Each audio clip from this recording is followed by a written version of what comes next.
I, Councilmember Tola Martz, call the June 25th Issaquah Services, Safety, and Parks Committee meeting to order. We will start with public comment. There are multiple public comment opportunities at tonight's meeting. There's a general public comment opportunity at the beginning of the meeting, or you can make comments after the presentation and council Q&A answer period on each of tonight's agenda items. Members of the public may address council at this time in person or virtually. Those who signed up in advance to make comments will be called on first. If you are joining us virtually and would like to make comments, please raise your virtual hand. If you're on the phone, press *3. If you've joined by computer or smartphone, look for a hand icon. This varies by device. One option may be to go to the participant panel and choose the raise hand icon in the lower right-hand corner. If you're in the room and did not sign up, I will ask for other speakers before closing this portion of the meeting. We'll wait for a moment to see if anyone wishes to raise their hand. Clerk, has anyone signed up to speak or indicated a desire to speak? Yes, Chair Martz, we have two members of the public who have signed up prior to the meeting, and we have one online attendee indicating a desire to speak. Great. Public comments are an important part of the public process. We take them seriously and factor them into the decisions we make. During audience comments, members of the public are invited to address the council regarding matters that are directly related to city programs, projects, services, or events. Anyone from the public who wishes to comment will have the opportunity to do so. Please direct comments to the whole council and not individuals. While this is not a question and answer session, we will contact you to follow up if needed. When recognized, please unmute your microphone or step up to the lectern. State your name, address, and relationship to the city. Speak clearly and pause frequently, and limit comments to 5 minutes.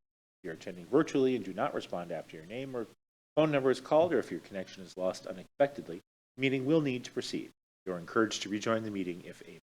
Written comments can be submitted at any time to citycouncil@issaquahwa.gov. Personal attacks, obscene language, derogatory remarks, and disruptive behavior such as shouting, booing, clapping, or stomping feet will not be permitted. If the speaker is out of order, the presiding officer will direct the speaker to return to his or her seat, or for virtual attendees, may direct staff to mute their microphone. If the speaker does not comply, the presiding officer may take a recess to restore order. If a disruption to the meeting occurs and order cannot be restored, the presiding officer may proceed to use one of the options provided for in RCW 42.30.050 to ensure orderly continuation. Again, public comments, written and verbal, are an important aspect of the public process. The city takes comments seriously, and we thank members of the public for taking the time to address us during our meeting. Clerk, can you identify the first person? Yes, Chair Martz. Rachel Wright would like to speak to the committee. Hello, I'm Rachel Wright, and I've come and spoken to you before in my capacity as co-chair of the Issaquah Arts Commission. But tonight I'm here speaking on behalf of my role as the co-founder and president of the nonprofit arts organization Issaquah Art. Last summer, with the help of 3 co-founders, we took the steps to form this nonprofit. And Issaquah Arts is an advocacy organization. Our interest is in changing the perception that space is unavailable or unattainable. An example is a topic we're all familiar with, the Performing Arts Center at the Issaquah High School. Much like asking the question, did you know Issaquah has a Philharmonic Orchestra? When I ask people if they know that there is a Performing Arts Center, many say they've never heard of it. However, as community leaders, we know that it's there, and we know that there's potential. And I want to thank all of you for elevating that potential and encouraging discussions around alignment. Imagine if, in short order, we can actually activate concerts in the Performing Arts Center and maybe even see the Nutcracker. It's not far-fetched, it just takes creative partnerships.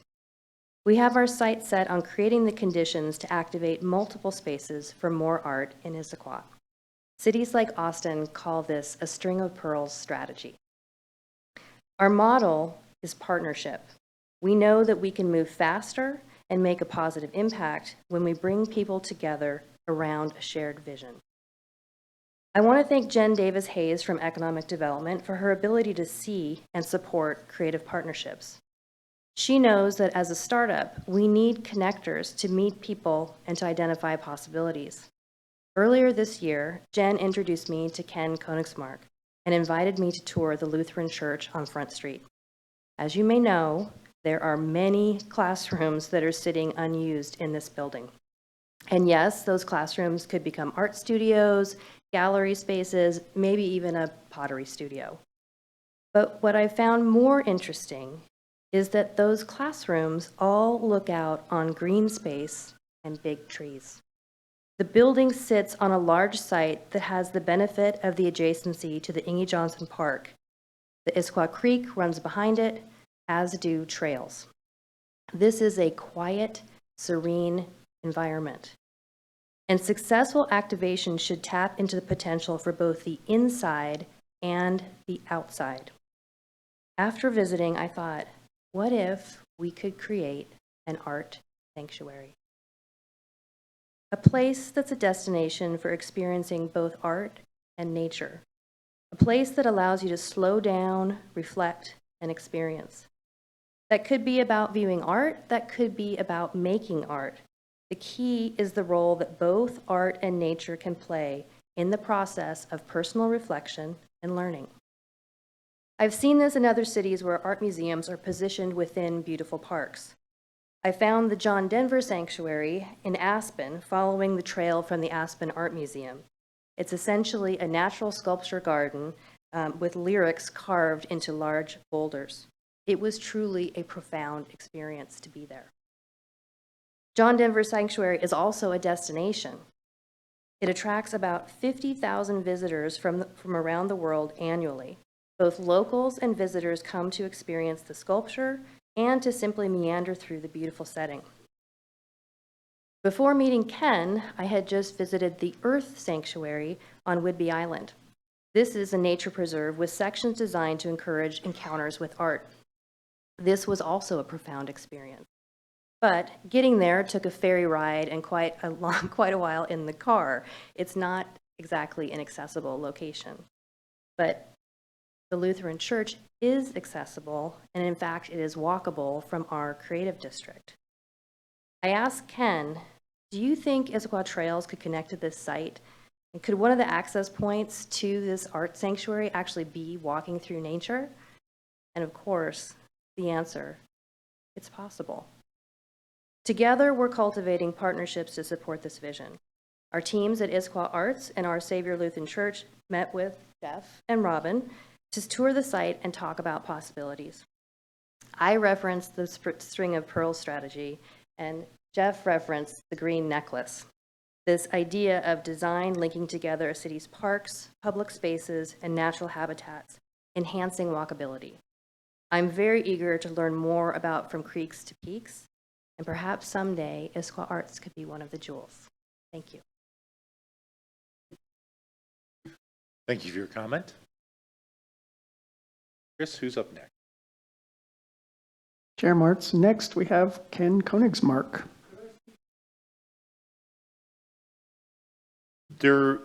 So we have Certainly can. one of the items this evening is the Parks Plan, and there will be an opportunity for public comment at that time. So if you want to speak at that time, that'd be totally appropriate. We have an online attendee who has indicated a desire to speak. Chair Martz. By all means.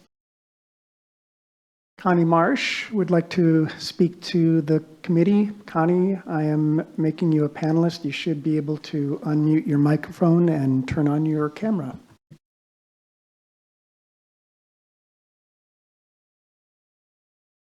Hi, Connie Marsh, live up on Squaw. I did send you all a little tidbit of information that went to the park board about the park plan that gathers up a little bit of the language that was in the presentation that you were given. I'm going to point out a few words that make me crazy in this new plan because I have no idea what they mean. And it is hard to get something done when you don't know what words mean. And resiliency and vibrancy are these two of the words that generally could mean so many things. So when you overlay them as a core part of a new parks plan update, I don't see those as linchpin for creating a framework for anything until you know what the words are. So there's that. And then you say, we need those for balance. Yet I don't really understand what you mean by balance. A balance of what? How do you know when you've achieved balance? So how do you judge? How do you create a metric for achieving balance in a park plan? And all of this is, to me, unclear at this point in time. And then you lead to the idea that we have a green necklace in the past, and Creeks to Peaks is going to be different. Now, I read the language about green necklace, and it's almost identical to Creeks to Peaks. It was very clear in the green necklace that it was supposed to attach to the mountains around, and it was supposed to be a linkage for the whole city and out. And so Creeks to Peaks, or Peaks to Creeks, whichever, it doesn't even give that breadth. It seems like a vertical maneuver. So I am not a fan of the verbiage. I don't understand what's different that is going to give us a more positive plan. I actually don't really understand what we didn't get in from the last plan that they were hoping to get in order to cause this change. So I just don't see what's different. It feels to me like they're rebranding, they're changing the title and expecting a different result, but I can't see the underpinnings that are actually going to cause a different result. And I don't see how we're going to measure to understand whether we are getting a different result. So if you can ask them to give you the details on what those changes really are so that we could have a different outcome, then I might be persuaded to spend the money to change all of the language, because all of this costs, because we have green necklace threaded throughout everything. And so now we would have to pay to go back and change it all. And if it's not a significant difference, I wouldn't be willing to pay the money. Thanks. Thank you for your comment. And I don't see anybody else looking to speak, and there's nobody else online. Is that correct? All right. Well, that closes the general public comment section. We will then move to approval of minutes. Anyone have a motion to make? Mr. Chairman, I'd move to accept and approve the last minutes from our last meeting. Second. Discussion? All in favor say aye. Aye. Opposed? Abstentions? It passes 3-0. And we'll move on to our agenda, our main agenda items. First up, we have COM 0013 Park System Plan Update with Jeff Watling, Director of Parks and Services, and Robin Spear, Parks Planning and Development Manager. Good evening. Great. Good evening. Good evening, Council. Thank you so much. Thank you, Chris, for navigating the PowerPoint. Tonight, Robin Spear, Park Planning Manager, and I are here to give you an update on a lot of work that's been going on in the last couple of months, and certainly, as public comment would show, a lot of community discussion and different opinions. I want to reiterate, tonight is not presenting a draft plan to you. Tonight is really presenting the work that we've been doing. If you want to go to the next slide, Chris. It's sort of a really important checkpoint. We're really at the point where we're beginning to pull the draft together, and really a great opportunity to update you on some core topics that we've been working on, get your feedback. Represents a lot of work that's been going on with the park board, a lot of work that's been going on with community, and a broad diversity of community members and their feedback. Also some great work by the consultant team, design workshop, not able to join us tonight. We look forward to getting your feedback. The two sort of core questions we're asking you tonight is there any feedback, additional feedback for us as staff to consider as we finalize that draft plan? Again, we don't have a draft plan right now. And then the second point is any additional considerations that you would like the park board to study, analyze prior to their recommendation later this summer, as this draft plan will come back to you after your August recess. Next slide. This timeline, touching base here, Robin will touch base on this again towards the end, but just highlighting some of the work that we've been doing. 3 stages of public engagement that you're going to hear about tonight that this represents. A lot of work we did starting last fall with reviewing and refining our park classifications. We had a community survey happen in the fall. We've done extensive work looking at goals and policies with the park board and our fellow colleagues in community planning and development.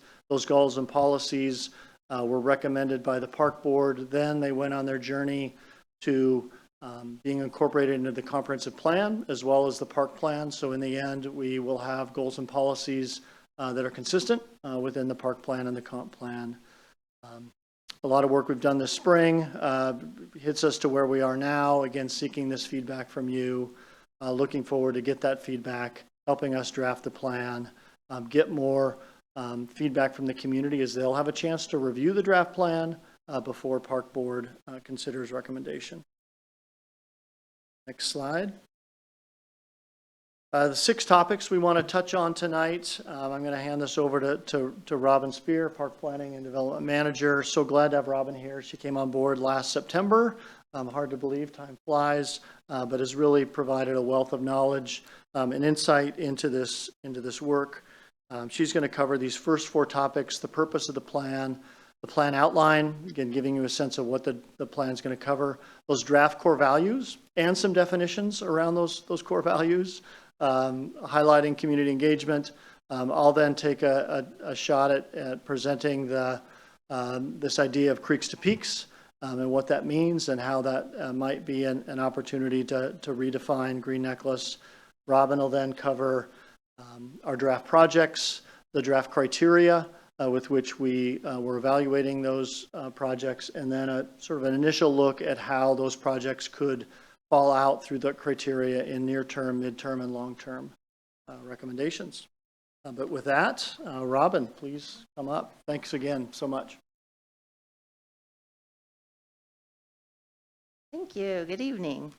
I thought I'd start off by taking a little bit more high-level look of why we're doing the purpose, what the purpose of a park system plan is and why we're doing it, because I think that's really important to understand.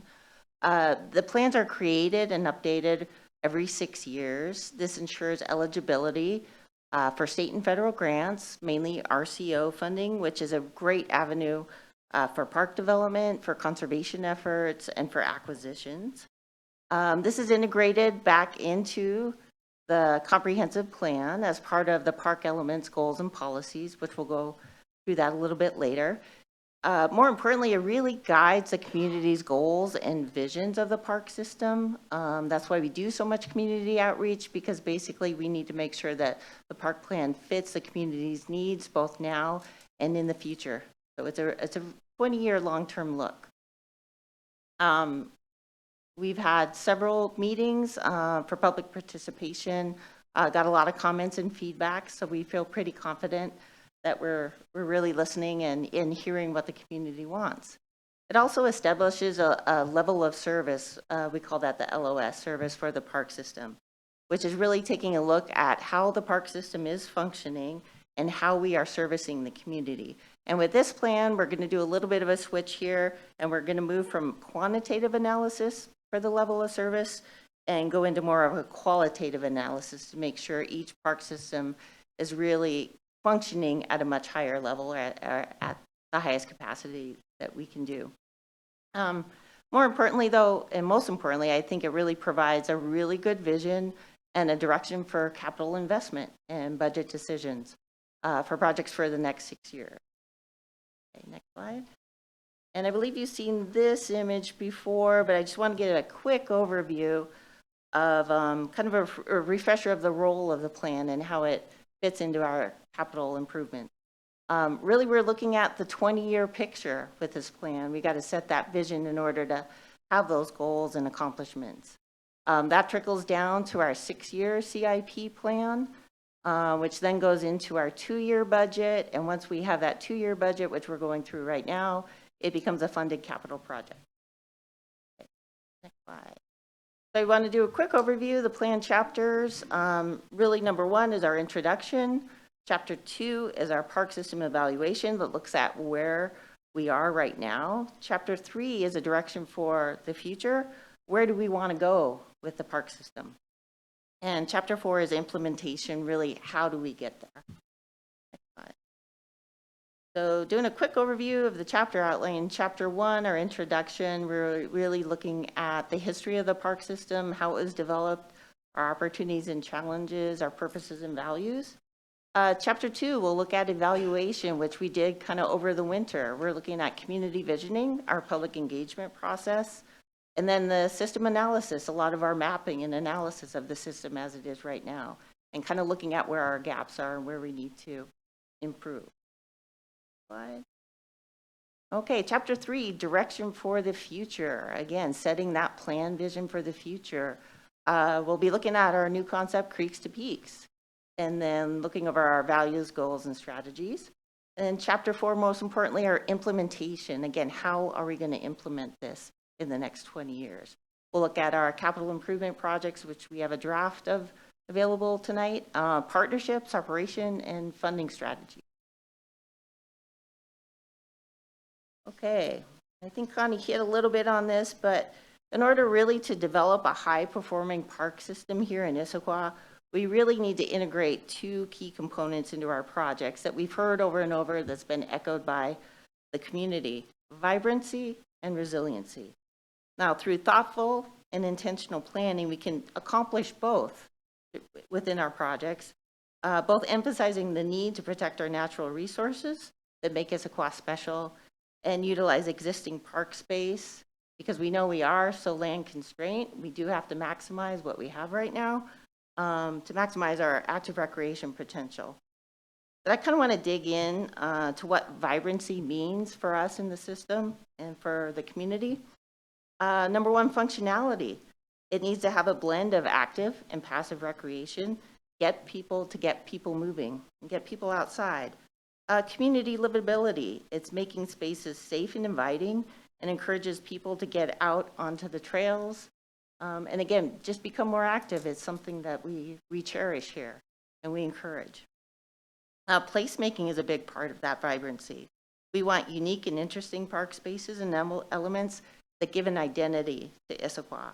We want to celebrate our cultural, historic, and artistic side of the community as well in that placemaking component. And lastly, social connections. We want spaces that are safe and bring people together and encourage those interactions. I can't tell you how many times I've been on the trails and just met a wide variety of people that I wouldn't have met otherwise, so that's been fun. We want to create spaces where we can have events for families and special interests, and that can ultimately foster economic development also. So resiliency, we talk a lot about resiliency and sustainability, and resiliency is really making sure our system is protected and preserved and enhanced where we can enhance it and can withstand current and upcoming climate changes. And again, that goes back to the climate action plan and making sure our parks are checking in and integrating as much as possible to help improve that. So, oh, sorry, Chris, if you don't mind going back just for a minute, we're going to find out that these are going to overlap in some projects, and I think they need to start overlapping more. Again, because we are constrained, we're going to find ourselves in different topography, buffer areas where we're going to have to be really creative and innovative and start incorporating the 2 together. And it's really very site specific, but our goal is to integrate those 2 as much as possible. Next slide. So throughout the community feedback, we're hearing 4 main core themes that have been coming through. Again, we talked about vibrancy and resiliency, but we really want to talk about balance, because in order to get those 2, we want to be able to optimize current and future park areas to their fullest potential. And by creating partnerships, we're going to be able to do that. But that's what we're hearing a lot of on both sides. We value our conservation efforts, but we also want to create more active recreation here. and connectivity, which goes along with Creeks to Peaks. We want to increase our connectivity between parks, trails, and open spaces, and make it easier for the city to be walkable. You know, less reliance on cars, and to get people out and moving and enjoy the green spaces. We want to make sure that those spaces are connected to make them equitable, safe, and ultimately walkable. Okay, next slide. Okay, so we're going to dive into the community engagement piece. I wasn't here for this, but the first kickoff was with focus group meetings. We had 47 total participants. One group looked at trails and open spaces. Another group looked at arts, cultural, and history. And the third group looked at athletic fields. So on the right, you kind of see our key takeaways are to prioritize a system-wide approach, again, bringing in that connectivity. For arts, culture, and history, partner with schools and local groups, and really design parks and events to reflect Issaquah's diverse history and culture. And we really did promote working with the tribes on this, having them review the plans, and making sure that some of our goals and policies integrated their input as well. And then athletic fields has been a big discussion. So we want to be able to create multi-use facilities that can accommodate a variety of recreation activities, improve our existing fields, and re-envision them to maximize the potential. Next slide. Okay, our second engagement was with our community survey, and we had 744 respondents, which is a great number to have. We asked 13 questions revolving around recreation trends. We're really looking at the existing condition of the system and looking at the future condition of the system. So overall, one of the main focuses was protecting and improving wildlife habitat and water resources. 62% of respondents are willing to walk or bike a mile to a park. And we did one analysis where people even would go 1.5 miles, which is pretty good. 78% of respondents believe parks and open spaces encourage people to spend time outdoors. Again, that goes back to quality of life, which we all enjoy here. I think that's why we stay here. And 87% of respondents believe parks and open spaces provide places for people to maintain and improve their health, wellness, and fitness. Okay, our third community engagement was a really fun exercise. It was an online mapping exercise with Social Pinpoint, where we asked the community to pin where they would like nature and natural connections, active recreation, arts, culture, and events. And we did have a place for a see, click, fix, so we know what our issues are and what our challenges are within the system. Okay, next slide. I will pass this one over to Jeff now.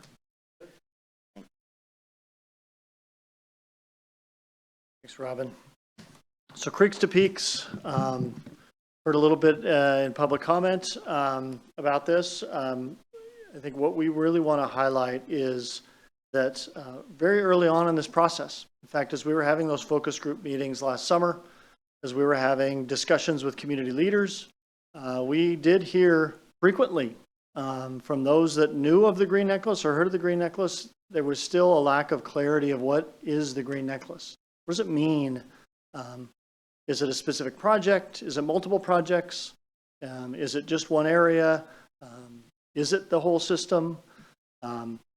So as we've endeavored into this work and into these conversations with the community, we've proposed an idea that maybe brings some additional clarity, that individualizes this vision, whereas Green Necklace can be replicated in many, many towns. Green Necklace doesn't necessarily speak solely to Issaquah.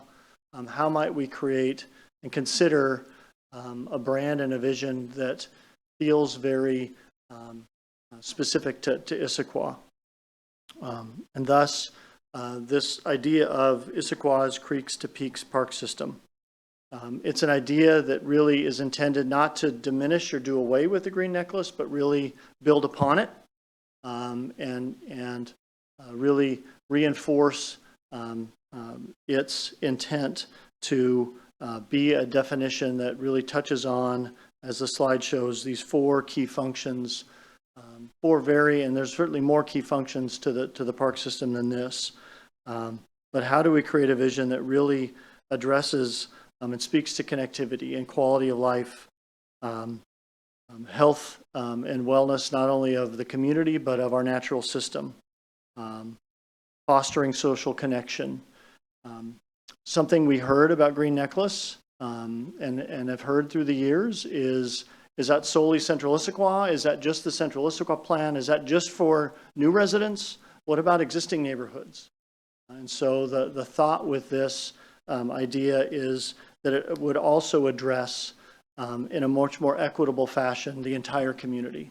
It's really meant to speak to how are we serving our current residents and how are we also positioning and supporting and serving future residents, whether they're in Central Issaquah or elsewhere. We've had an opportunity to share this draft with the Park Board, with the Equity Board, with the Environmental Board, and have certainly gotten some very good feedback.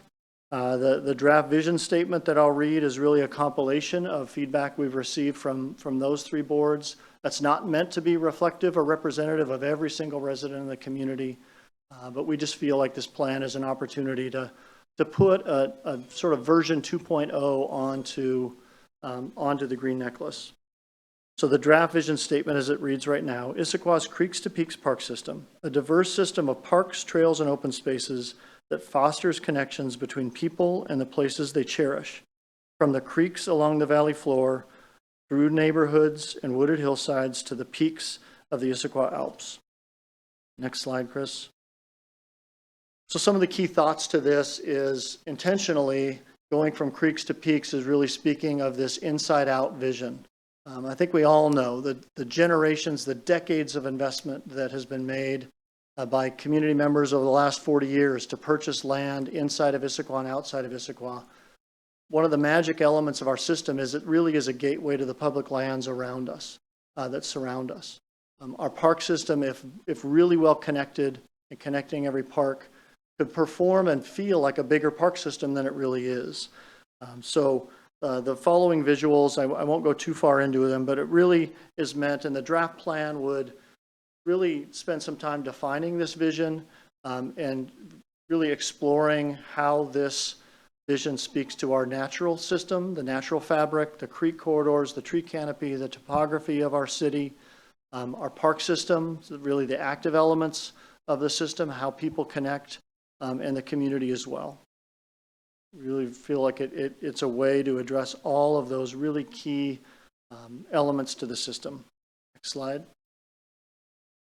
And these are some visuals that, again, are just meant to share with you how we would communicate and better define as we're truly drafting the plan what Creeks to Peaks means to the natural system and to the natural fabric of our public lands. Slide. And similarly, how does this same definition speak to people and the people that we serve and the people who live here, the community itself, and the parks and the active connections that they so desire and want within the city system. Next slide. So much more to come in that, but just really looking forward to getting some of your feedback on that idea. Slide. Wait, hold up. There's a bunch of words on this slide. You haven't really talked to them. You put up a slide with a bunch of words. Is that, are you going to move to? I'm sorry, I didn't mean next slide. Robin's going to come up and speak to this slide. My Okay, apologies. thank you. Sorry. All right, so for the past few months, the team has been reviewing all the survey feedback, the mapping, and engagement results to develop criteria for our near, mid, and long-term project list. So we came up with this 8 criteria, again, based on feedback, based on what we're hearing in the community.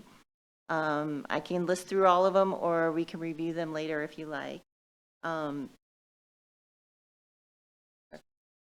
okay. No, we'll run through all 8 of them. The first one, improvement in performance of the park system. We want to make sure our new projects or re-envisioned projects really add a new element or revamp a new element to make it better. And again, going back to making sure our level of service meets the needs of the community. Second, diversity and equity. Does a project really increase equity and access? Again, going back to that connectivity piece and making sure that our parks are equitable and walkable and accessible for everybody. Balance of vibrancy and connectivity. Again, going back into our core values and making sure any project has vibrancy, connectivity, balance. And then fourth, health, safety, and urgency or immediacy. Not many projects fulfill this one, but we want to make sure that if anything is necessary or needed to be fixed quickly, it's rated and part of the criteria as well. Implementation feasibility. This kind of goes back into complexity of the project. Was the project already identified in the 2018 plan and can be easily permitted, attained, or accomplished? Number 6, operational maintenance and longevity. Again, are we able to maintain the design and the project that we're developing? Resiliency, going back into a core value. Conservation, preservation, and sustainability. And number 8, partnerships and collaboration. Again, this is something we heard from the park board and from the community. Does this project foster local, regional, state, or indigenous tribe partnerships? We want to make sure that we're incorporating that as well. Next slide.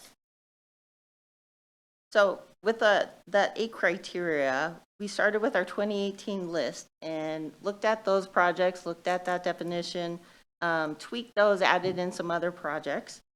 So this is our draft near-term projects. In the near term, we consider 1 to 6 years. You'll see a few of those that are going to be long-term projects, but because of the complexity of the projects, we know we need to start those in the near term. Next slide. And then along with those near-term projects, we want to make sure we're incorporating those ongoing capital programs that are really going to foster that level of service and make sure that we are things like trail repair placement, turf replacement program, our park amenities, lifestyle replacement, open space acquisition, playground and irrigation program, that those are being kept up and we make sure that they achieve as high a level status and that they're being used well. Okay, next slide. So our midterm projects are really our 7 to 15 year projects. Again, I think we had 14 projects in there. Next slide. And here are our long-term projects. So long-term projects are long visioning projects, part of that 20-year plan. We know that it'll take either substantial funding or coordination with other agencies to accomplish. So, so those become more than 16 years. Next slide. Okay, and throughout the feedback, in particular the mapping exercise, we identified priority amenities, mainly coming from the community that can be integrated into our capital projects. They can either be a capital project in and of itself, but as we're revisioning and master planning new projects, we can incorporate these as much as possible. Again, site specific, funding specific, but we'll try and encapsulate as many of these as possible. Okay, next slide. Again, park amenities continued. These were in alphabetical order. They weren't in priority order, just to make that clear. So things like food trucks, furnishings. Again, we heard a lot about playgrounds, outdoor entertainment and performance areas, splash pads, restrooms were a big concern, and obviously trails. Okay, just to go back into our timeline, based on what Jeff said, again, we started in May of 2023. We're now here in June 2024. We're looking at going back with your recommendations or what you would like us to look at. We'll go back to the park board, come back to you again, and then hopefully city council adoption in September. So it seems like a fast process after all 9 months, but it takes some time. So after all of that. Do you have any questions related to the following topics that we discussed? So we reviewed the purpose of the park plan, our park outline, our draft core themes, community engagement, our branding concept, our Creeks to Peaks, and our draft project prioritization. Is there anything that you would like us to expand on? So we've reached the point where we do some questions it's before we get to public comment, and then before we get to the deliberation. It looks like so Deputy Council President DeMichelle has got some questions. Yeah, just two quick ones. Jeff, could you elaborate on what you heard from the various boards and commissions about Creeks to Peaks? What the feedback was? Did they, like it? Did they have any suggestions? Were there people that really wanted to stay with the green necklace concept? What kind of comments did you hear? Yeah, thank you for that. I will touch on the park board because I attended that one. Robin attended the environmental board, so she can speak to that. Hasanthi Piasena did the equity board, so I'll try that. By and large, a lot of positive receptivity, quite honestly, to this idea. Not that, again, Green Necklace is broken. I think a lot what we heard from the park board was, wow, this feels like Issaquah. It speaks to Issaquah. Creeks to Peaks resonates with our system, our topography, who we are as a community.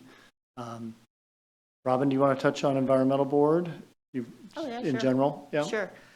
Environmental board, again, very positive reaction. They really like the connectivity piece. And I think for connectivity, it meant both the physical aspect, but the social aspect as well. Really enhancing that walkability piece of it. They did want to incorporate sustainability in there. We do have resiliency, so we feel like that accomplishes that piece, but we're definitely going to go back and look at how to integrate that a little bit better.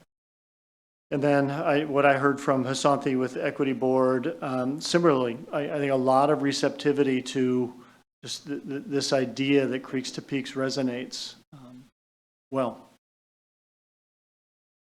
Yes, if people were perceiving it was just for downtown Issaquah, I can see where the equity board would respond to this concept a lot more. And then I just had a question. Let's see, the first slide that had the little squares for the draft, very first one. So the two projects that I think we're funding, the Gibson Eck, or not Gibson Eck, the Eck House, excuse me, right. Sorry, Gibson Eck, the Eck House, and the project, the pedestrian park project.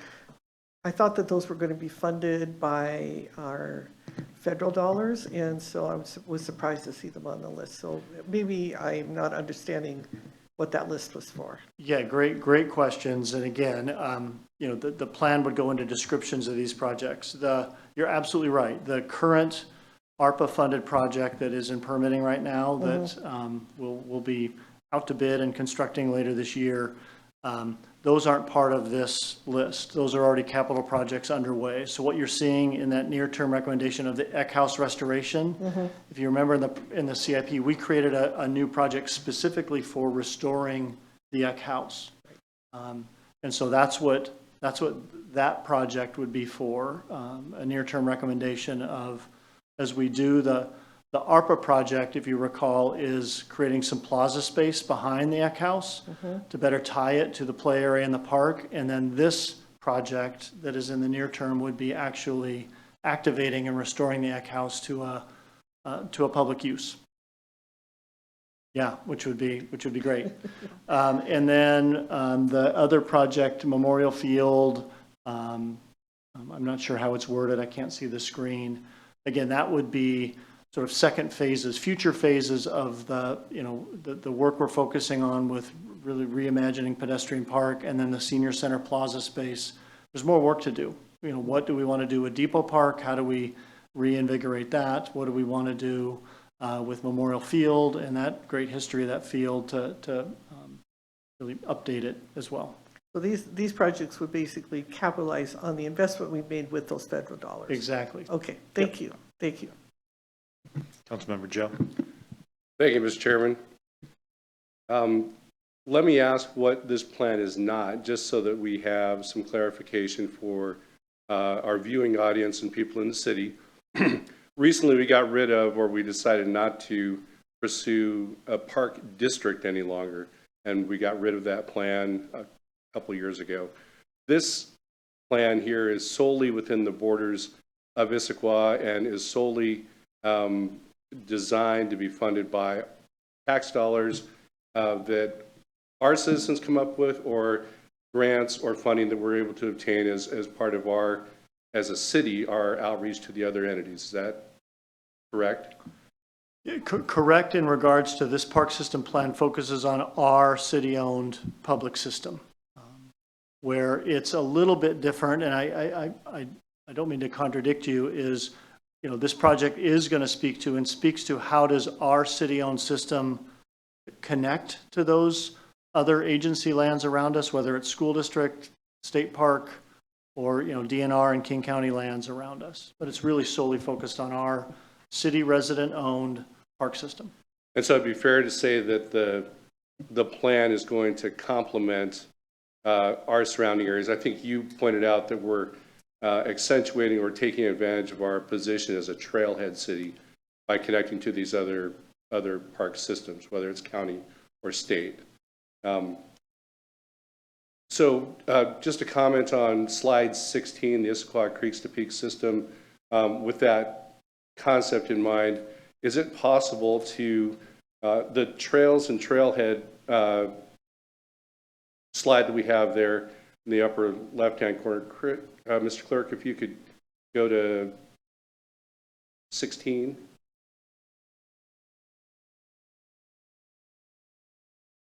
Okay, the trails and trailhead visual up there on the upper left of the six of those, would it be possible to accentuate a little bit more the connectivity and how we're connecting to the state lands or the parks by either labeling it or having a key of some sort?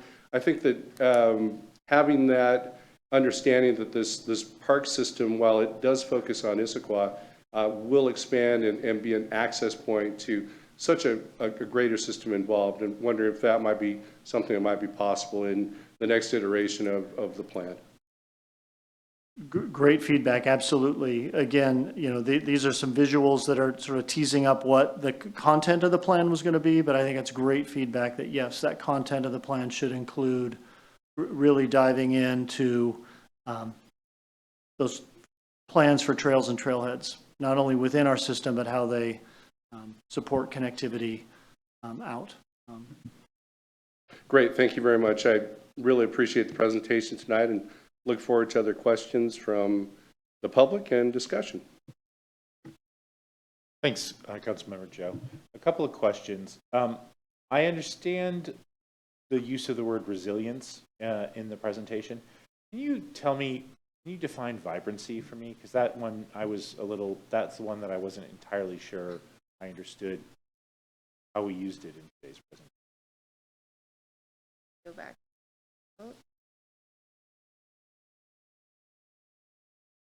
So when we talk about vibrancy, we're talking about kind of the physical elements of the park system. We're talking about playgrounds, we're talking about trails, we're talking about park amenities. That's one piece of the vibrancy. Another piece really is placemaking. Another piece is our social connections. So bringing all those three together into one kind of creates that vibrancy for that park system. We want to make sure people feel safe and comfortable.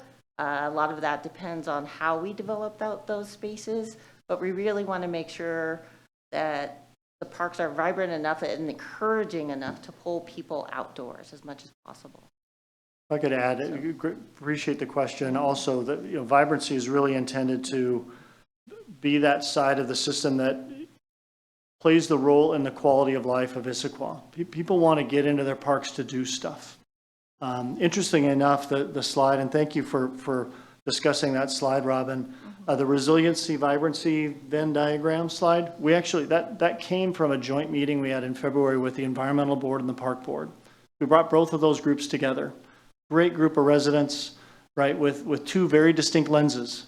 You have a lens that's really wanting that, make sure we're taking care and stewarding our natural system. And then you have a park board that's, hey, we need active stuff.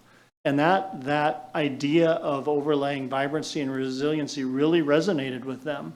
And really, that's what sort of bore out this idea of, hey, if we can define those values and really speak to, we need a system that does both, that don't compete. We're not, we don't have to choose one or the other. We should really try and create a system that does both of those. So does that help with sort of the essence of what vibrancy is? It does. Thank you both. I have a question around, Robin, you said something about moving from quantitative assessment to qualitative assessment. What do you mean by that? Well, there's a national standard that if you're looking at quantitative, I believe it is 10.8 acres a park per 1,000 residents. So that's what they're looking at. NRPA kind of set that standard a long time ago. They're starting to move away from that, though, and really personalizing that level of service to that community. So now we're looking at how are our parks functioning. We're looking at operations, maintenance, parking, simple things like that, but makes a big difference in really encourage and enhance the park. Sure. I'm just, I'm an engineer. So everything is quantitative if you choose the right metric, right? And so, parking is a classic example of something that's easily quantified.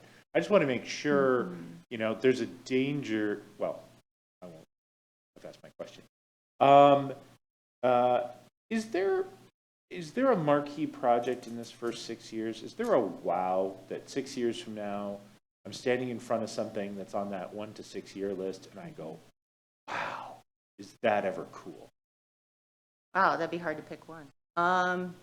We're really looking at Tibbetts Valley Park is going to be one of those wows. I think within the 1 to 6 years, because that project is so complex, you're going to see phase 1 developed within that 6 years. Obviously, Veterans Memorial Park, Depot Park, that's going to be our core, vibrant downtown park. That's going to be a serious wow. So let me bore into the Tibbetts Valley. What's the wow at Tibbetts Valley? I'm standing in Tibbetts Valley 6 years from today, and I'm looking at something, and I'm like, wow. What's the wow at Tibbetts Valley? Can I try? Yeah, it's a big vision. I think the wow, Councilmember Martz, great question, is Tibbetts Valley Park is tired. Tibbetts Valley Park is not ready, and I'm going to speak to level of service too. Another way to think of level of service is we're trying to go away from just a quantitative, how many acres do we have? Because that doesn't speak to how the acres are performing. We wanted to have a performance level of service. What are we expecting those acres to do? And Tibbetts Valley Park's a great example. As Central Issaquah, if that's where we're going to have our density, Tibbetts Valley Park is not ready to perform well. It's not ready to be a community park for a area that's going to have more people living in it.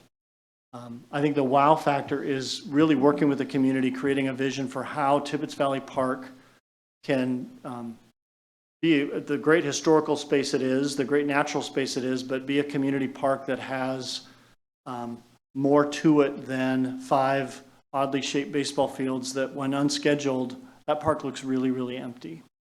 So hopefully we get a vision, and hopefully we have a phase 1 that people are like, wow, this park is ready to have more people living around it. There's still tennis courts over there, aren't there?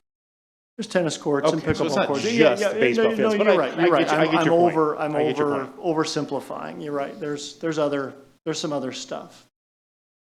But when you really look at what a community park is and define a community park, I'm going to use the V word, a vibrant community park is hopping when there's not a scheduled activity, and it's hopping when there is a scheduled activity. And Tibbetts Valley Park is not performing that way right now.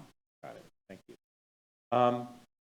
One of the things that you showed but didn't talk about, rock climbing. How do you do rock climbing in a litigious country? Very carefully. No, I have seen it done in several different parks. Sometimes it is part of signage. That can clarify some of the liability.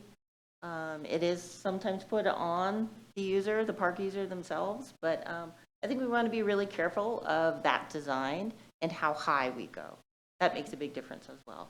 Yeah, I The mean, type I'm of familiar climbing with facility bouldering and- with just a mat Right. underneath, right? Right. But can we do, is it, I mean, are we just talking bouldering? I mean, I shouldn't say just, but. Again, Yeah. community outreach, Yeah. again, much like that grid, there's more community outreach to have when we get into the specifics, but whether it's bouldering or belay rock climbing, it's done. The state does have recreation immunity law, which basically says you realize when you're standing, when you're about to drop your skateboard into a skate park, or stare up at a rock wall, or slide into second base, you're assuming the inherent risk that comes with that activity. I mean, I'm asking about this because I actually think rock climbing is an amazing physical activity. Is there anybody, are any municipalities in King County currently doing rock climbing beyond bouldering? There's one I'm familiar with, City of Kent has a pretty big-sized climbing wall with belay So, opportunities. auto So, players? Yep. Okay, all right. And then the last question I had is, in all the conversations that you had with people, I didn't see it explicitly called out. Has the subject of cricket pitches? Cricket pitches, I think it has up at Central Park. It has come up. It came up in our survey. It came up of multiple places. I think where you're going to really see us speaking to that within the plan, as we put the draft plan together, is this reality that as we look at athletic fields, we really need to look at multi-use. Where can we, much like Central Park, create areas that we can stripe like a gym floor, so it supports cross, cricket, soccer, baseball, and creating these exclusive spaces is really, really difficult. So it is been comment we received in this survey work. Interesting enough, we already have a cricket group utilizing Central Park. The lower synthetic turf fields have a space in between the two soccer fields if you go there, where there's a portable pitch where cricket can take place. Okay. My understanding is the portable pitches are significantly less desirable than permanent pitches. Is that correct? That is correct. And so we were even working with that group. And as we look at improvements there at Central Park, as we look at future improvements, whether we do a community sports field at a school, or what our next multi-use synthetic turf field is, how might we create a permanent pitch that is not in the field of play of other activities. Got it. Okay. Thank you. Any further questions before we take public comment? All right. With that, I will ask the clerk to begin the public comment portion again. I know we have at least one, so maybe we can start with Ken and go from there. Good evening. I'm glad I waited because that presentation was awesome. And I'm on my 40th anniversary in Issaquah, believe it or not. And we have been blessed in those 40 years with a parks team that is just awesome beyond belief. In the past to the present, and the current team is just awesome. And we've all benefited as a result of that. I think of Confluence Park. I just saw Jacob Two Trees. How cool is that? We have been blessed with a team that is passionate and professional and cares passionately about what they do. So we have an ongoing history of successes. I think this plan, draft plan, sets the future for more successes on an even bigger scale. I'm one of the individuals who met with Jeff and Robin and reviewed where we're at. For example, Creeks to Peaks. I about fell out of my chair. I thought that was the best moniker you could ever come up with for Issaquah. It captures the essence of who we are, what we want to be. Every citizen from their doorstep being able to access nature inward in the city, along the creeks, or upwards into the mountains.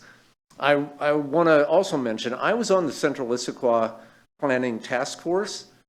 I even think I might be the one who came up with that name of the green necklace, but if it wasn't me, it was the group of people. We came up with that name, Green Necklace. I happily get rid of that name and revert to Creeks to Peaks. It far better captures what we're trying to do. And I hope everybody will embrace that as the new motto of Issaquah. It can be on a flag, it can be anywhere. I think the depth of the plan captures where the city needs to go. A couple things I'd throw out as possible ideas. We're looking ahead to light rail, densifying with the Central Issaquah plan, light rail coming out. We need to have a lid over I-90 that becomes our Mercer Island Park lid in the future. Don't let federal highways or anybody get away with not providing that to Issaquah. We need to be forceful on that. The second thing I thought of as I'm listening to this, and within the Central Issaquah plan, we looked at the old Pickering Place shopping area, big lots and all that, mostly vacant nowadays. Maybe we ought to look at getting grant funds to purchase some portion of that space for a park, which could be really beneficial in the future. I know it's pricey real estate. It's too bad we didn't keep the Skyport and have that space as public parkland still. But it's something that might be between King County Conservation Futures, federal funds, mitigation money, might be achievable to buy even a couple acres or more there that could really serve as a future park and be repurposed from pavement to park. I also want to follow up with what Rachel said. You've seen me before the council promoting the food bank at Our Savior Lutheran Church, which unfortunately didn't happen. I'm still in the mix trying to make something good happen there, not just for the church, but for the community. And the idea of Issaquah Arts and creating a center for arts, spirituality, and nature is ideal. As we've talked, it would provide the most impact to the most people in Issaquah who could come for art, spiritual, or nature visitation with the least impact on the land. So we want to help make this happen, and we hope the city will get on board as well. Talk to the park staff. Everybody can get excited behind this. I just visited 7400 Woodlawn yesterday, which is in Seattle. Former Lutheran church. Sadly, they closed, but it was repurposed as a center for art and spirituality. Our facilities are far better than what they have. Bigger, more able to support various activities. We have so much potential to do what's been done elsewhere, but on a bigger, better scale if we do it well going forward. So I want to again commend our parks team for the good job they do and the work they put into this planning. And I urge the city to back up what they're proposing fully. And the track record of successes just keeps going. Thank you. Thank you, Ken. Would anyone else like to speak to the motion before us, the item before us? Additionally, if anybody online, let's go there. Chair Martz, Connie Marsh would like to speak to the committee. Connie, I'm making you a panelist.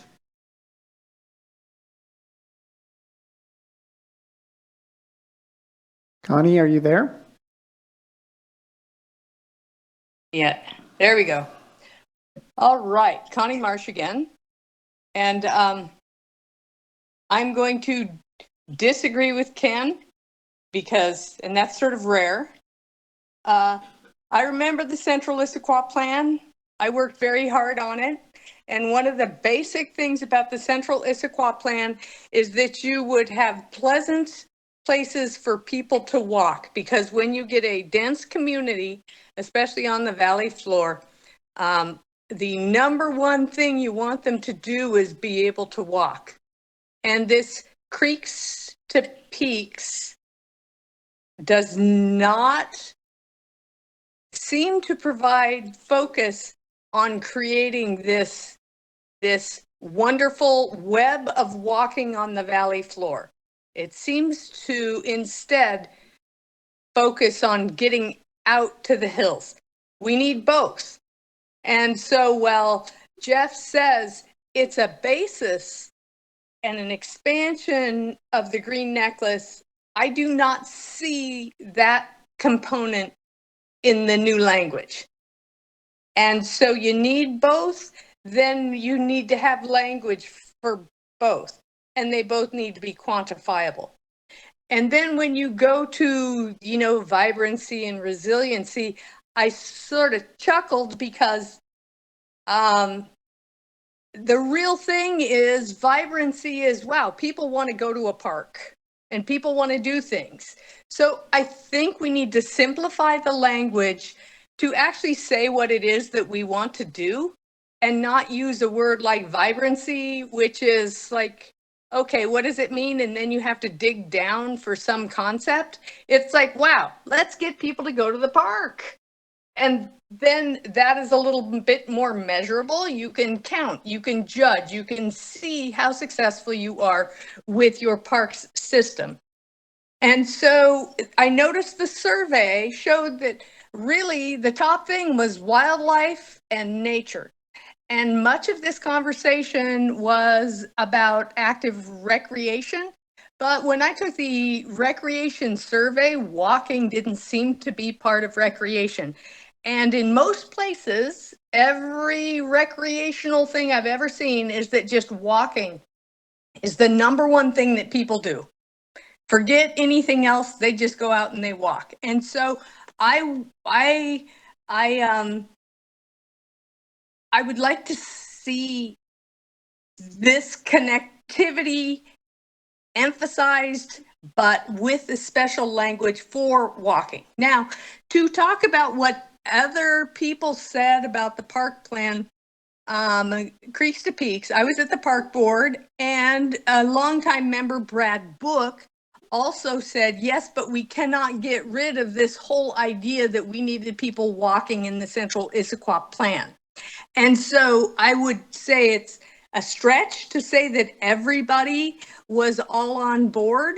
I don't think that that is exactly the case there. And what's the other thing? Oh, Tibbetts is an unconfined aquifer.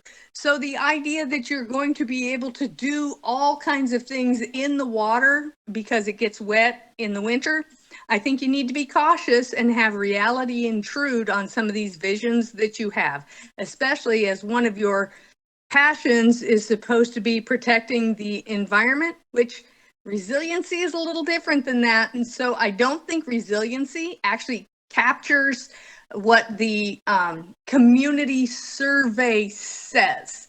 That's more of a climate thing, and the community seems to be about wildlife and nature. Now, I agree that we need to have the connections. I am totally for getting up in the hills and hiking, but I just think your language does not resonate with the reality that I would like to see. And I need language that is going to get me metrics to understand whether we are succeeding. And I don't think the language that you are presenting will provide that opportunity. Thank you. Thank you for your comment. Do we have anyone else online wishing to speak? We do not, Chair Martz. I'll ask one more time if anybody in the audience wants to speak to this item. Not seeing it. So with that, we can go on to some deliberation. You want to bring back up the points to ponder slide? You can key off of that. Who would like to step up to the plate first? Deputy Council President. Thank you. Thanks. So I do want to plus one Ken's remarks about the quality of the parks staff and board. We've been served for well over 40 years with great leadership, and that's why we have such a wonderful network of parks and 1,600 acres, I believe, of parks in Issaquah. Outstanding, and all beautiful spaces and well maintained, and it's just unbelievable. So just to share a little insight that I had a couple weeks ago. I have not been driving because of my hand surgery, and so a friend let me off on the corner of Front and Sunset, and I walked down, and I was going by Front Street Park, and I thought, it was a hot day, I thought, I'm going to go sit down, and so I sat down, and then I thought, I'm going to observe how this park is being used. And I looked around, and besides myself sitting in the shade, there were all dotted all the way down, there were people sitting in the shade, just meditating, contemplating, enjoying the green. We're sitting there on a very busy street with cars backed up, and in that park was this nice, quiet place to just sit and be in nature. And I think of the same thing when I hear about this proposal for Art Sanctuary, a place where people can go in the midst of a very urban area, that's now an urban area, that we can walk there and we could find time to connect with art and with nature and with the spirit. And so I think we want vibrant parks. I think we've got such a beautiful mix of very active sports fields and other places where it's really a park, but there are vibrant, as you said, vibrant activities going on and lots of people and people convening.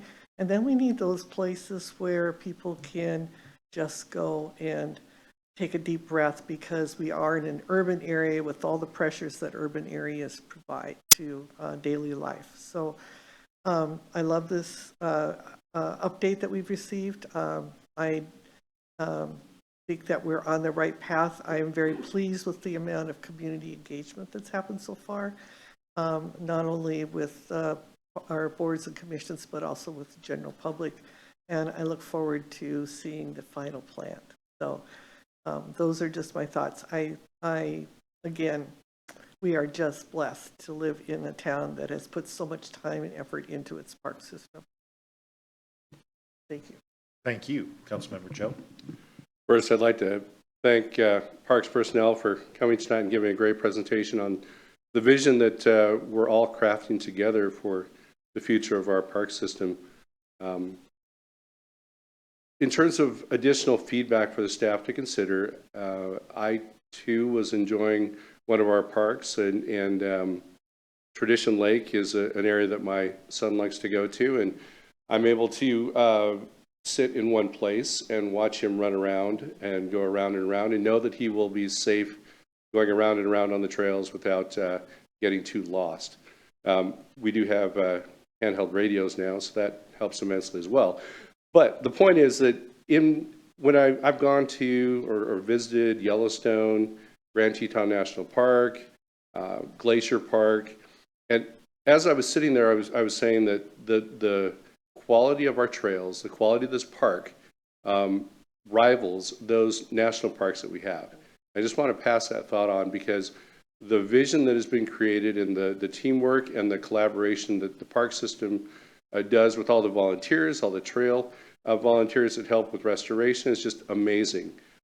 We have so much acreage, but because we have those partnerships, we're able to really promote a high-level system that again rivals some of the national parks that I've been to. In terms of other feedback, I think you heard the comment that I'd like to see us make sure that we're emphasizing the connections of our trail system to the larger system, and that's a very important point that I think bodes well and speaks well to the vision that's been created here as well. And I think the third point that I'd like to point out is many of you know that I coached Little League baseball, and the Little League was at least some of the volunteers for Little League were fired up enough to come to the CIP meeting that we had a little while back. And the reason they were there is because they wanted to have some input or hear information about how Tibbetts Valley Park could be redeveloped, because they see an opportunity to have a economic development engine by having that park, Tibbetts Valley Park with its fields, and the Little League parks that are behind IVE, Issaquah Valley Elementary off Newport, as a way to host bigger Little League tournaments or softball tournaments, and that the economic benefits that come out of those type of tournaments can be tremendous. You know, I traveled down to Centralia and I stayed overnight. I bought all the meals and we went to the pizza parties and on.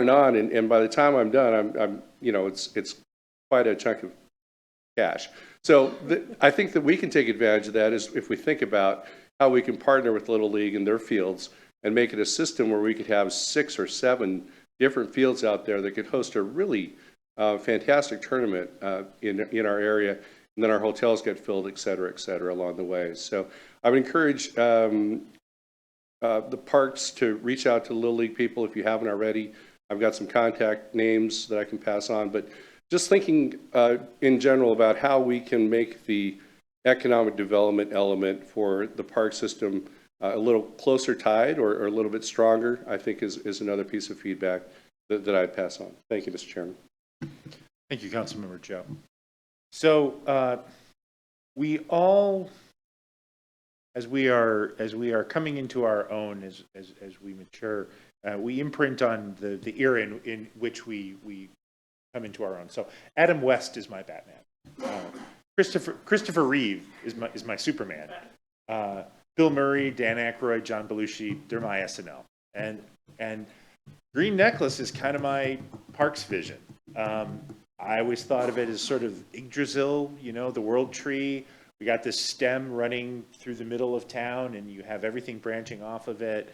And, you know, Confluence Park at the heart of that. Part of the way you think about a necklace is it's got a big jewel right in the middle of it. I was there when Mayor Freisinger cut the ribbon on Confluence Park 15 years ago. We have had extremely ambitious plans for Confluence. Tied to having our population down there. We've purchased umpteen properties in the valley towards this vision of the Green Necklace. So I have to say that my initial reaction to this conversation tonight is a little bit 20 years of trails. You know, even in the name Creeks to Peaks. It's why I was asking about wow. You know, the way you define vibrancy, I want to hear a lot more about the vibrancy piece of it. It seems very thick on the reaching out into the hillsides. We have incredible resources up there. I want to see people be able to, you know, I guess you could go from, you know, where I am on Squawk all the way over into, you know, onto the plateau. In terms of equity, you know, the hillside's more affluent than the valley. And so I want to see more things in the valley. I think that's part of equity. I think, and this is just, this is put on my 1 of 7 hat, I think we should figure out a way to make a permanent cricket pitch happen someplace. Not a temporary cricket pitch. I think our South Asian community has been growing for the entire 15 years that I've been on council. Every so often I will get a very passionate letter, different eras, different people, but the cricket matters a lot to the South Asian community. And when we talk about diversity and equity, this would be a way to plant a stake in the ground and say, you know, and we would take some heat. If we converted one soccer field, if this resulted in one less soccer field, we'd get 75 soccer parents in here telling us that we're dumb.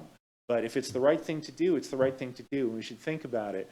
Our South Asian community is getting stronger and stronger every year. You can't really see it in the city, but they're here and they care passionately. And so, you know, this is an area where I think we should walk the walk in addition to talking the talk around diversity and see if there's some things we can do for our South Asian and our Southeast Asian communities, which we have not built any of our parks or recreation systems around heretofore. So that's my initial thoughts.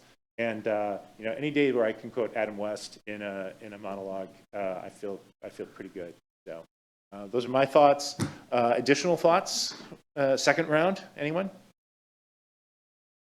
Is George Reeve your Superman? No. Okay. No, I agree with you on all the characters, and I try to stay away from the sequels. Thank you. There we go. Jeff, City Administrator, do you have the feedback you were looking for from this body this evening? Holy Park Plan, absolutely. Nice. Well played. All right.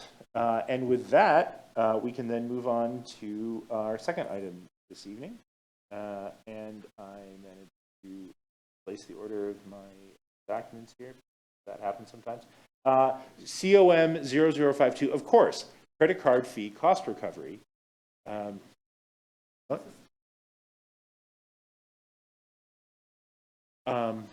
Well, we do have it for 45 minutes. So why don't let's take 5 minutes right now, and we'll be back in 5 minutes. Okay. Thanks, everybody.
Start over. Good evening and thank you. Tonight I'm returning to continue the conversation on credit card processing, cost recovery.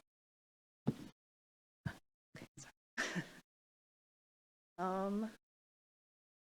Sorry, I was going to follow the slides. Are they going to show up?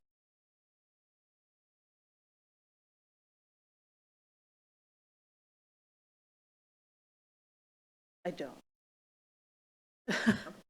um,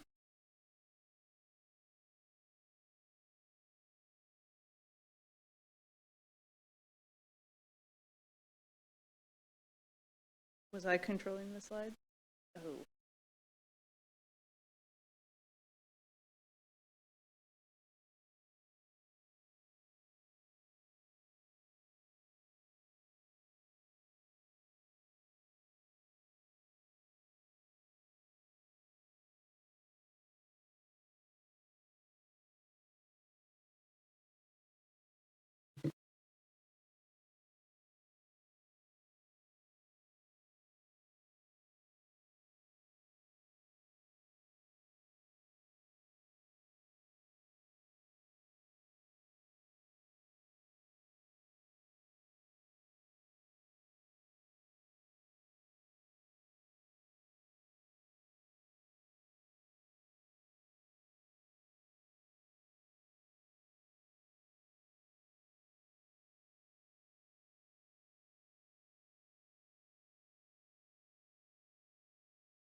No, except now I have to turn your mic on. I'm not able to see you at the same time, am I?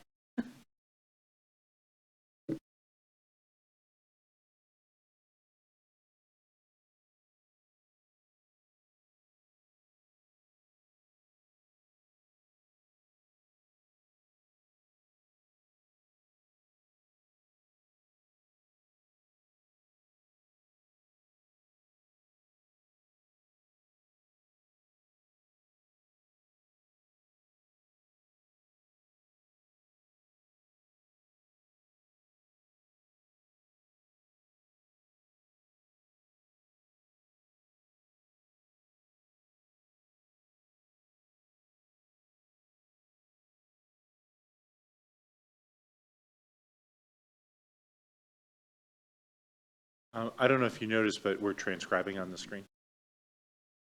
I see.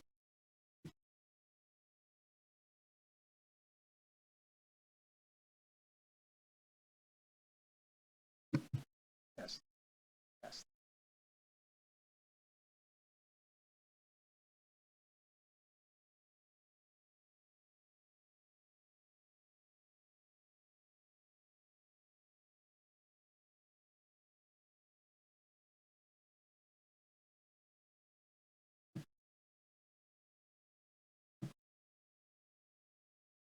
Wing it.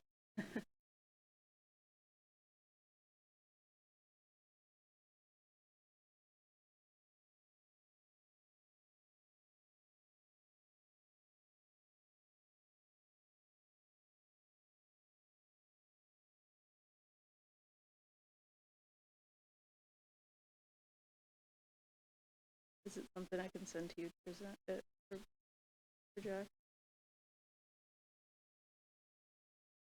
Mr. Chair, maybe we can just give you an oral presentation without the PowerPoint. Okay, let's try that. If that works for you. Let's see how, well, let's see how it works. And maybe we can get the presentation up a different way. So why don't you just take it down and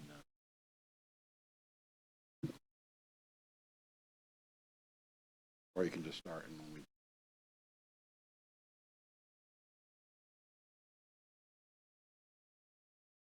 Jennifer, why don't you can.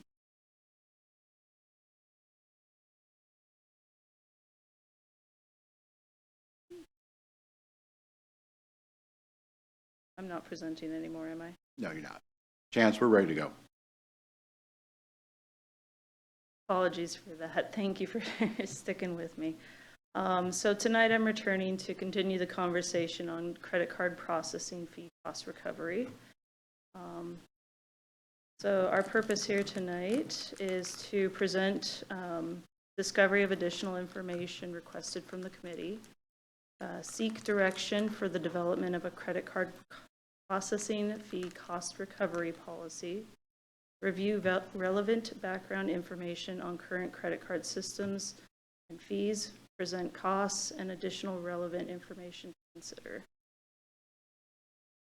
Tonight, with that, the direction we seek tonight from you is, or the administration seeks direction from this on the city's approach to credit card processing fees. So does the city council agree with the administration's recommendation based on the committee's feedback to move forward with requiring all customers using online payment services, credit card or e-check, to directly pay the transaction fees in addition to service charges? Before we present all of the options, I will provide additional background information.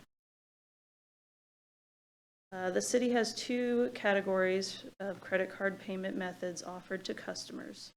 The first is point of sale systems. These are for individual portals that are managed and maintained by the city. The portal names are Perfect Mine, MyBuildingPermit.com, Utility Access, and GovQA. Credit card transaction fees for these systems are currently absorbed by the city. The second category is third-party managed payment methods. These are for individual customer portals managed and maintained by city partners or other government agencies.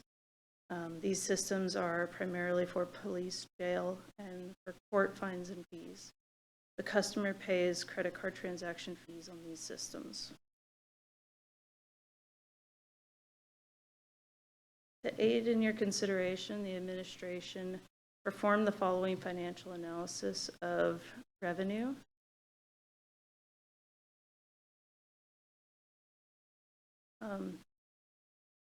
But so I guess if you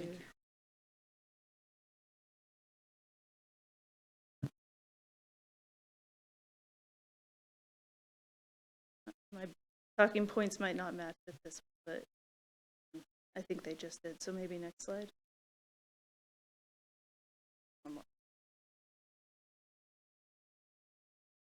I think this is the old one that's up there. So I'll just continue. So the administration performed a financial analysis of revenue, effective credit card fee costs, and the trends in customer payment methods used. For this, we just analyzed the point of sale systems, which the city manages and maintains, beginning in 2021 and through the most recent current closed month of the fiscal year, May 31st, 2024. The most notable highlights of this data show that the average cost of, I think if you go one more, yeah, that's close. That's as of February, but the historical information is still there. So the most notable highlights of the data show the average cost of the city absorbing in transaction fees is approximately 2 to 2.5% of sales when a customer uses a credit card as a method of payment. Parks and Recs, they remain consistent year over year with an average of approximately 2.3%. Community planning and development also remain consistent year over year with an average of 2.7%. And utility access is showing a slight increase in year over year average, going from 1.5 to 1.6. The utility access platform still has less than 1 year of activity of being offered to the public, being open to them since September 2023. But we believe that as the awareness grows for this platform and customers begin using it, that we can expect to see those costs continue to grow. The sales revenue figures here only represent the revenue collected from credit card transactions and not representative of all sales for these departments.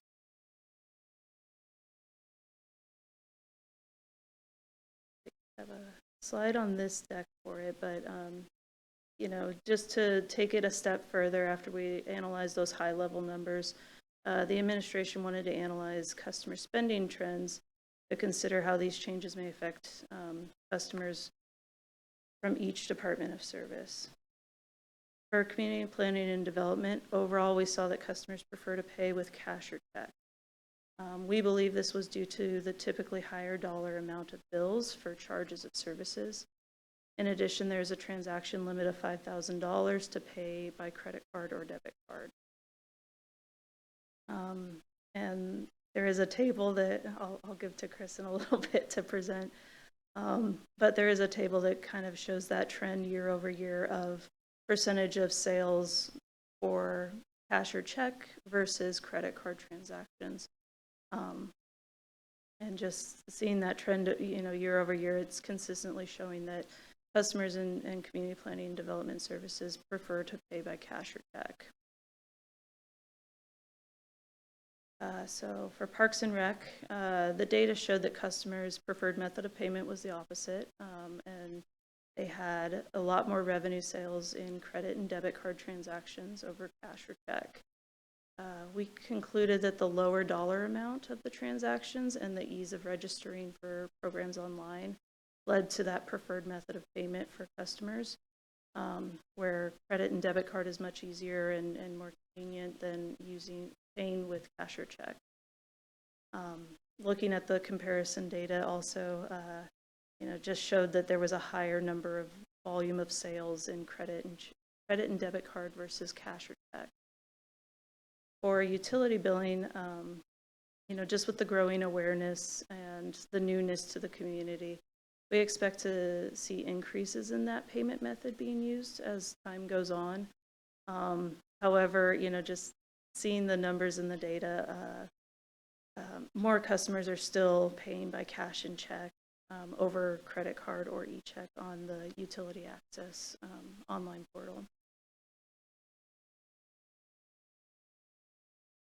So for tonight, the administration would like to present two options. So there's an option of customer pays the credit card processing fees directly, or they pay the processing fees indirectly. To walk you through that, we'll talk about the option of customers paying credit card processing directly first. In this scenario, customers would be charged service fees based on city-adopted fee schedules.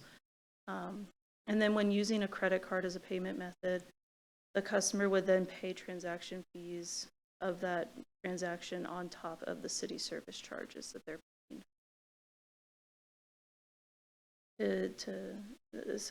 We listed several pros to this approach.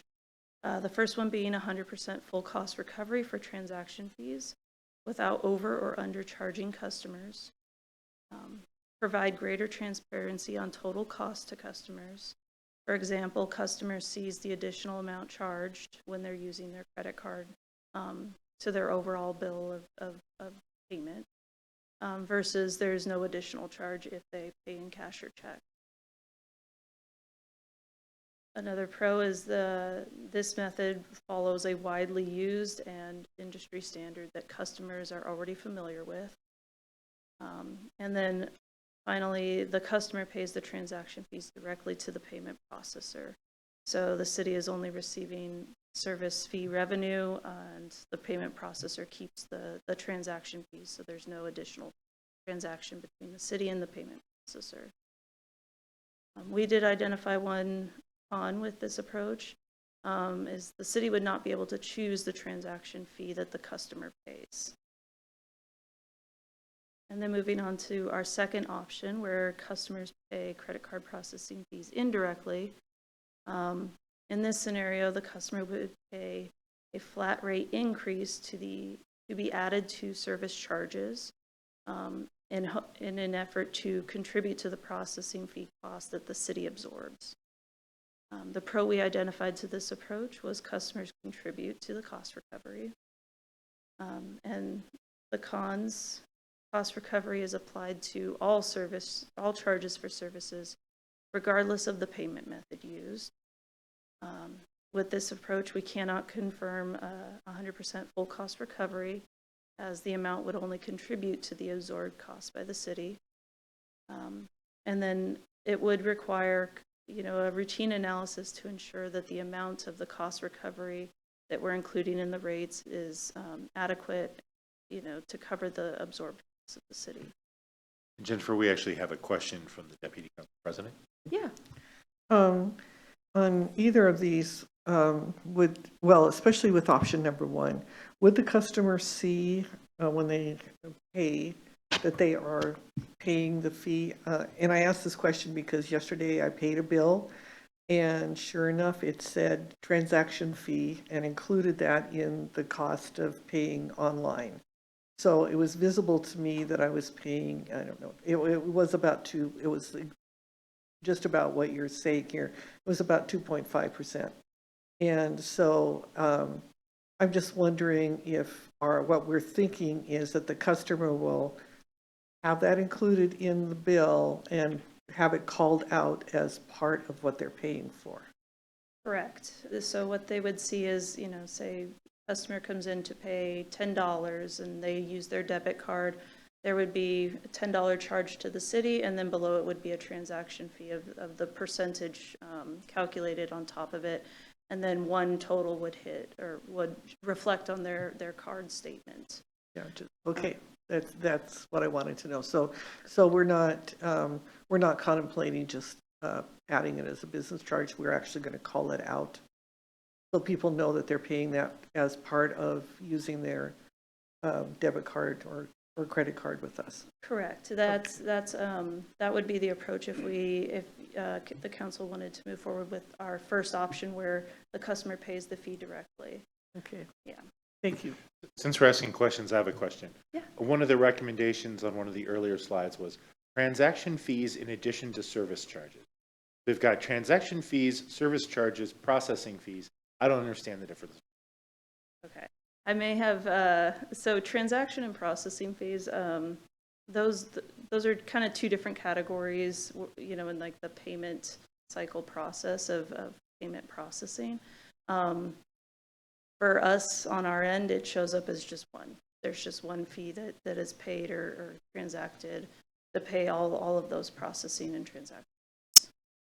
Then how does service charges relate to transaction? Service charges are the charges for services that the city, so registering for a park program, that's a service charge of the city.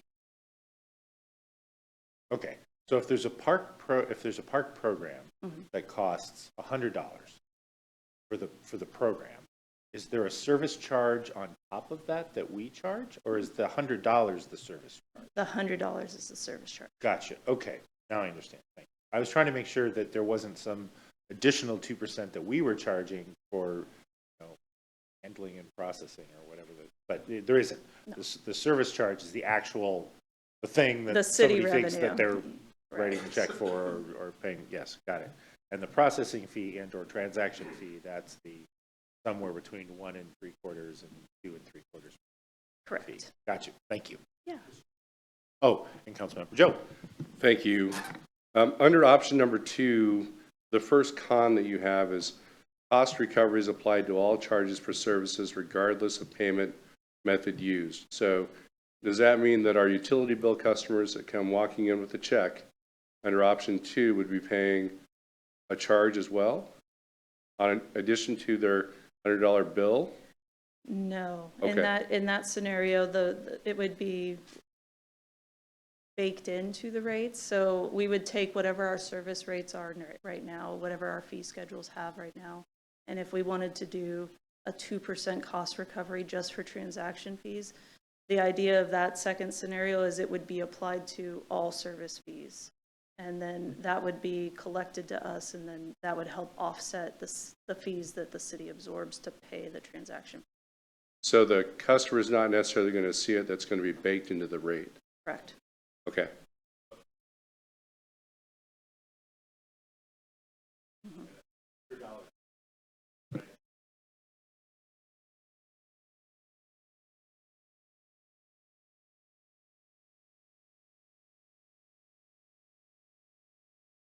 Let me try to. Sorry, I didn't have my mic. No, Under that's all option right. 2, it's baked into the rate. And so if you're charged if your charge is $100, you're paying $100 regardless if it's a check or a credit card. Transaction fee is already included in that 100. But the transaction option fee is 2. included even if I walk in with a crisp That's $100 correct. bill. That's I correct. have to, okay. It is included in the rate. Right, So- but the credit card person is paying the same rate as the check person, even though That's correct, under option 2. under option 2. To your question, the answer is yes. Thank you, Mr. Chairman.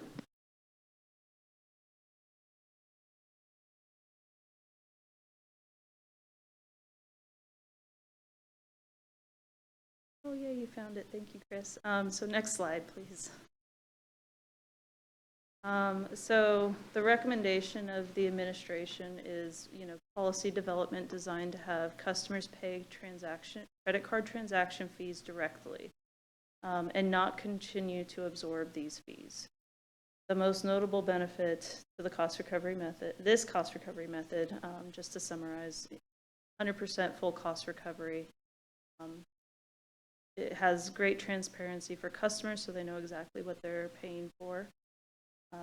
It follows industry standards, and this model is already familiar to many customers. And customers pay the transactions fee directly to the payment processor. So the city does not collect these fees and then turn around and pay it back to the payment processor. This cost recovery model already applies to the third-party managed softwares with our other 8 government agencies and partners, such as court, state, police, and jail. And this policy would apply to parks, recreation, and community services, community planning and development, public records requests, and utility billing, as well as any future services where we offer credit card processing in the next slide.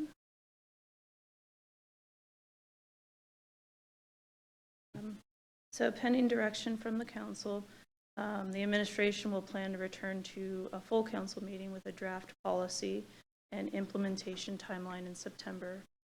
Upon the adoption of this policy, the administration will work with departments affected to incorporate changes and work with the software providers to implement changes necessary to the software configuration.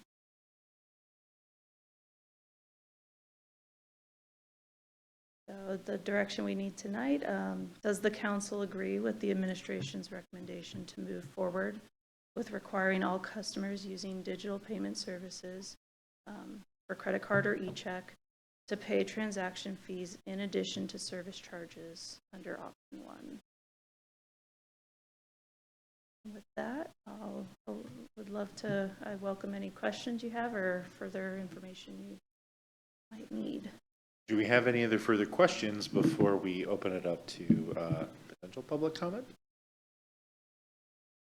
No. Do we have any members of the public still with us online? So are they interested in making public comment? We have no members of the public in attendance at this time, Chair. Well, neither online or in person. So I guess we can go straight to deliberation on this one then. Who wants to go first? I think you should, Councilmember. Thank you, Mr. Chairman. I would love to go first. I agree with the administration recommendation with option 1. It seems that underlying option 2 is kind of a hidden cost that the administration or someone in accounting would have to go through each quarter or each year, figuring out the different amounts and then doing the calculation or double checking any calculation that is done by AI or our computer program. And so that's another hidden cost that's in there that adds up for us. And this is a cleaner way to do this fee, and it's transparent to the user, as was pointed out. And I think that it's the direction that credit cards are going and most organizations are going in terms of having these fees in there. And we're making sure that we're being fiscally responsible by recovering those fees or making sure that they're appropriately paid by the appropriate party. So I support option 1. Thank you. Deputy Council President? Yes, I'm in agreement with option 1 as well. I think that we should commend Council President Walsh for bringing this to our attention. I think that, at least in my case, I was surprised. I knew we were probably spending a lot, but I had no idea that it was that much, and it looks like it's growing year by year by year. So, we could do significant good with that amount of money that is now going to these transaction fees. I agree with the rationale that says people are getting used to this.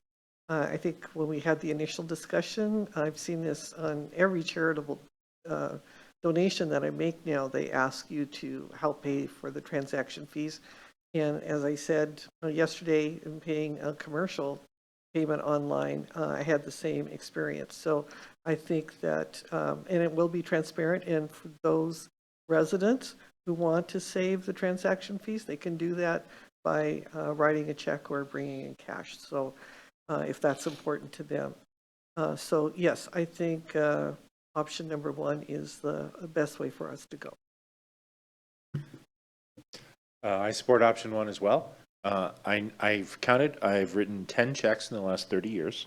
I'm blessed by having a partner who does all the finance stuff, so she doesn't let me near the checks. I don't really know how to fill them out. But if you put something in each box, you're usually covered. So yeah, I'm supporting option 1 as well. Thank you for this presentation. Appreciate it. Does the administration have everything it was looking for? That ends this item. Announcements. Does the administration have any announcements they want to make? I don't have any announcements. You have any? If you had anything for the good of the order, you'd be welcome to say it right now. All right. Well, then with that, at 8:24 p.m., this committee meeting is adjourned. Thank you, everyone at home, and my fellow council members and the administration for all the information.